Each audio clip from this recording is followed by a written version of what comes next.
열심을 내어 가르치는데 여전히 하나님의 말씀에 대한 무관심, 눈을 감고 있거나 졸거나 하는 일을 볼 때에 이것이 사탄의 방해인지 아니면 내 능력의 문제인지 답답함이 있습니다. 사탄의 방해와 우리의 부족함은 어떻게 연관되며 어떻게 구분될 수 있는지 궁금하고 어떻게 극복할 수 있을지 질문합니다. 성도들이 목사가 전하는 말씀에 무관심하고 또 조는 것은 무조건 사단의 역사로 이게 단정해서 그 한 가지 이유로 판단할 수는 없겠죠. 그 사람 자신이 아직 거듭나지 않아서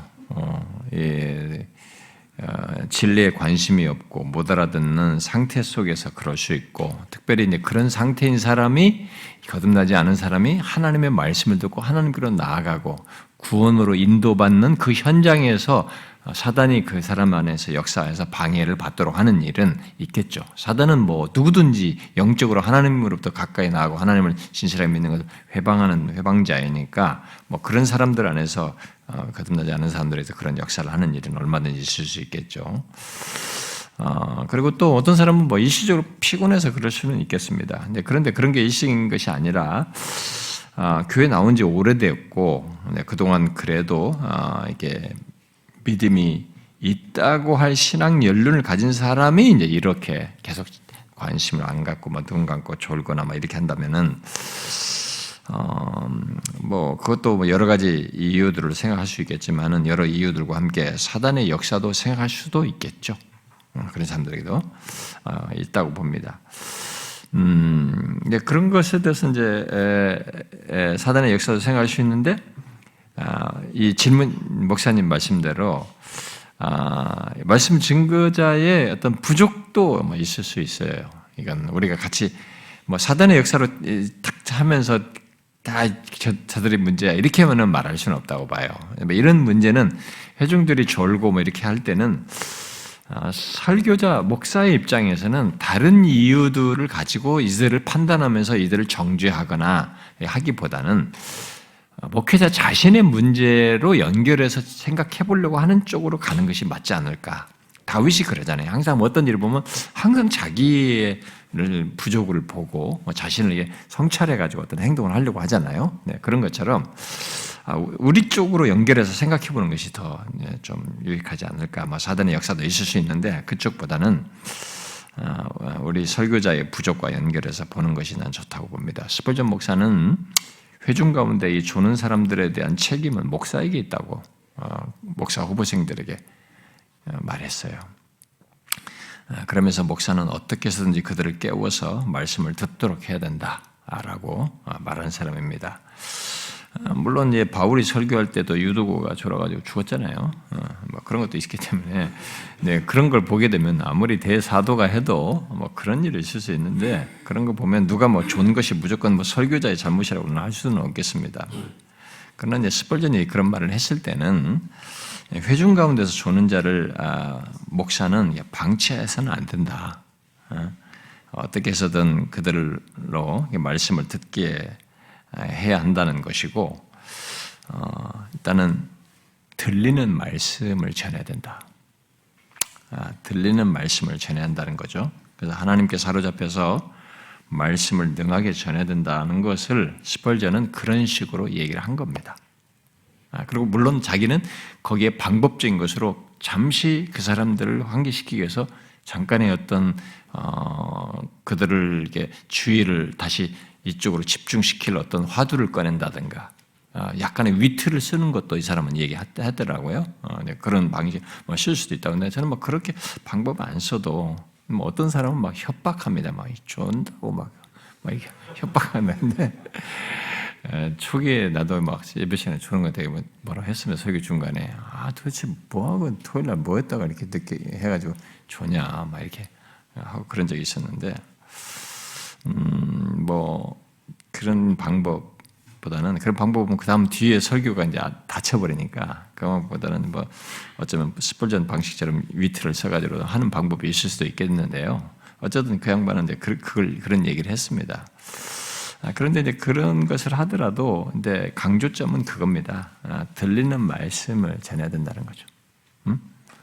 하나님께 사로잡혀서 이 말씀을 능하게 전해야 된다는 겁니다. 그러므로 이 사람들이 졸지 않게 하는 것과 관련해서 우리의 부족함을 생각하고 부족함을 극복하는 문제를 좀 얘기한다면요. 나의 말재주나 재밌는 어떤 화술이 아니고 말씀이 들려서 그 말씀에 반응하게 하는 성령의 역사에 마음을 좀 쏟아야 된다고 저는 생각합니다. 자신이 먼저 그런 도구가 돼야 된다는 거죠. 그래서 조는 사람은 얼마든지 있을 수 있습니다. 그게 좀 마음이 힘들긴 하지만 언제든지 있을 수 있어요. 있을 수 있으니까 자신이 졸지 않을 수 있을 정도로 이 사람들이 졸지 않을 수 있을 정도로 내가 말씀에 사로잡혀서 힘있게 전하고 이 사람들이 이게 뭐가 들린다 해요. 저 양반이 저렇게 말하는 뭐가 들린다라고 할 정도의 그런 말씀의 그 생기, 능력, 열렬함 이런 것이 설교자에게 있어야 된다. 한번 자기 설교를 성찰을 해보셔야 돼요. 그런 부분에서. 어떤 사람은 넋두리 하거든요. 그리고 어투도 잘 이게 안 들리고 어떤 사람은 귀에 쏙쏙쏙 들어와요. 그런 걸 좀 생각을 해봐야 된다. 그런데 이런 것과 관련해서 좀 구체적으로 얘기한다 그러면은 저는 먼저 전하는 메시지가 선명해야 된다. 졸지 않게 하기 위해서는 메시지가 선명해야 돼요. 전하는 메시지가 선명하고 그 선명히 쓰는데 그 메시지 선명성은 복음이어야 되죠. 복음을 풍성하게 담은 메시지여야 된다. 그러면 성령께서 역사하셔요. 선명한 복음의 메시지. 그 다음에 전달할 때 이 사람 자신이 큰 확신이죠. 소리를 치라는 게 아닙니다. 내가 이 전하면서도 이 메시지에 대한 확신이 있어서 담대하게, 확신 있게, 힘 있게 전하는 것이 나부터 있어야 돼요. 아까 앞에서 말한 감동되어서 전하는 것이 있어야 되는 거죠. 조는 사람도 마냥 졸지 못해 저렇게 확신 있게 보면은 이게 그런다고요. 듣습니다.